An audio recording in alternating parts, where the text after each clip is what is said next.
જો પરમાત્માએ કંઈક આપ્યું હોય તો એના આવા પરમાર્થોમાં વાપરવું જોઈએ. કેમ કે જો સંતોનું આગમન હોય, જાગ્રત પુરુષોનું, તો આપણને મનુષ્યના જીવનનો મહિમા સમજાવો કે આપણને મનુષ્યનો અવતાર કેમ મળ્યો છે. બીજે બધી જગ્યાએ જાઓ પણ કોઈ સહેજ પણ કશું કહે નહીં. જો બધા દેવે જઈએ છીએ પણ કોઈ દેવ આજ દાડા સુધી બોલ્યું નહીં હોય કે ભાઈ તમે આ કરો છો એ સારું છે અને આ કરો છો એ ખોટું છે. તમે બિલકુલ ખોટા હશો તો એ દેવના આગળ જતા શરમ નહીં આવે, કારણ કે તમને ખબર છે કે આપણને કશું કહેવાના નહીં.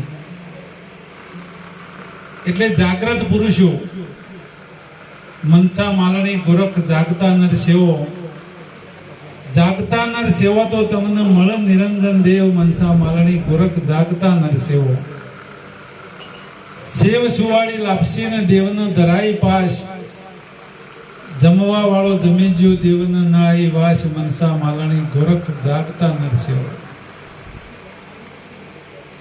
આપણે જો કદાચ કોઈ દેવની થાળી મોની હોય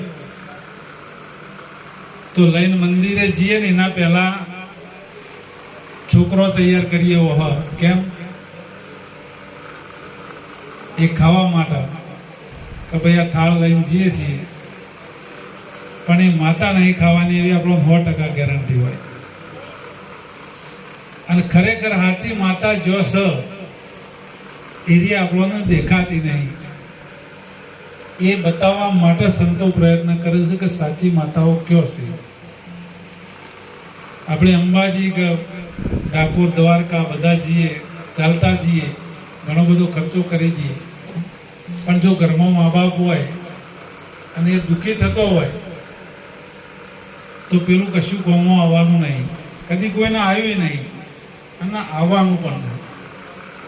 જાગતા મા બાપની સેવા, જો તીર્થ સ્થાનો છે ત્યાં ફરવું જોવો, ના નહીં કહેતો હું, પણ પહેલા જો આપણા ઘરમાં જાગતો મા બાપ જીવતો હોય તો એમને પાણી પી દો તો મહાદેવજીને વેડ્યું સમજી લેજો. એમને રોટલો ખવડાવશો તમે તો મોટું પરમાર્થ કર્યું એવું માની લેજો, કારણ કે એ જાગતા દેવ છે. દેવોને પણ એ જ કીધું છે જે દાડા એ ધરતી ઉપર હતા, એટલે એ દેવોને પણ આપણને એ જ સમજાયું છે.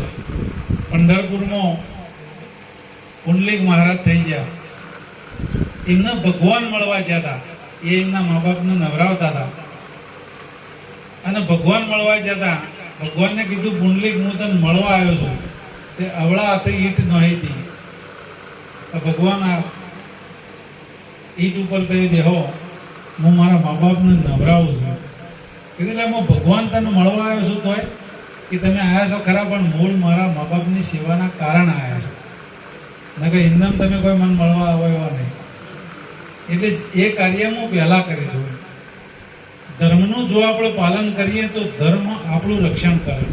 ધર્મો રક્ષતી રક્ષતી ધર્મો.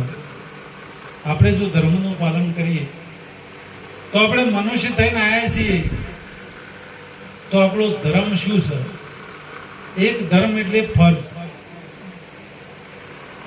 માતા પિતાની ફરજ, બાળકોની ફરજ, ભાઈની ફરજ, બહેનની ફરજ, આ બધું જે ફરજોમાં આપણા બાજ આવે છે એને પૂર્ણ રીતે પાર પાડવું એ એક ધર્મનું આચરણ કર્યું કહેવાય. અને એક મહાધર્મ છે કે જેને આત્માનો ઉદ્દેશીને કીધો છે. કીધું ને તોરલ સતી મહાધર્મ જિલ્લો, તોરલ સતી રાણી તને તોડી કહું કે કઠિયાણી. એ મહાધર્મ એ આપણા આત્માનો ઉદ્દેશીને કીધો છે કે 84 લાખ યોનિમાં ફક્ત ને ફક્ત મનુષ્ય જ એવું છે કે જેને મન, બુદ્ધિ, ચિત્ત, અહંકાર વિશેષ આપવામાં આવ્યું છે. અને એના વડે આપણા આત્માને અથવા આપણોને આપણે ઓળખવાના છે. નરસિંહ મહેતા જેવો ભગત આપણે નરસિંહ મહેતાના હાલે પૂંજીએ છીએ, પણ એમને જે કીધું છે કે જો લગી આત્મ તત્વ ચીન્યો નહીં ત્યો લગી સાધના બધી મનુષ્ય અવતાર તારો એમ એડે જશે જેમ માવઠાની વૃષ્ટિ ઉઠી. જો લગી આત્મા તત્વ ચીનો નહીં તેઓ દી સાધના બધી. શું થયું જપ તપ તીરથ કે યોગ થકી, શું થયું ધ્યાન સંધ્યા થકી, શું થયું ભભૂત લગાઈ જટા વધારે. આ તો બધા પ્રપંચ છે પેટ ભરવાના, પણ જો લગી આત્મા તત્વ ચીન્યો નહીં તેઓ લગી સાધના બધી જૂઠી.